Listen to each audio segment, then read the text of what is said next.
BNP মানে একটি ইতিবাচক দিক জনগণের সামনে তুলে ধরতে চাচ্ছেন এবং ইতিমধ্যেই আমরা কিন্তু দেখতে পাচ্ছি। কারণ কোনো দলের নেতৃবৃন্দ, কোনো নেতা, সে যত বড়ই নেতা হোক, তার যদি চাঁদাবাজের সঙ্গে সম্পৃক্ততা পাওয়া যায় তাহলে তাকে তো বহিষ্কার করছে এবং আইনের আওতায় মানে ঠেলে দিচ্ছেন যে আইন প্রয়োগকারী সংস্থা আছে, তারা এই বিষয়টা দেখভাল করুক এবং সে যদি অপরাধী হয় তার শাস্তি হোক।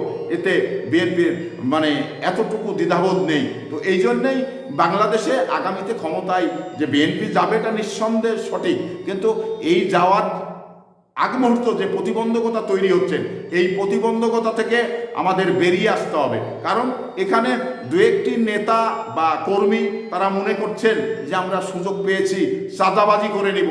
চাঁদাবাজির দল বিএনপি নয়। বিএনপি অতীতেও চাঁদাবাজিকে পছন্দ করেনি, বর্তমানেও করবে না, আগামীতে তো করার প্রশ্নই আসে না। আপনারা সাবধান।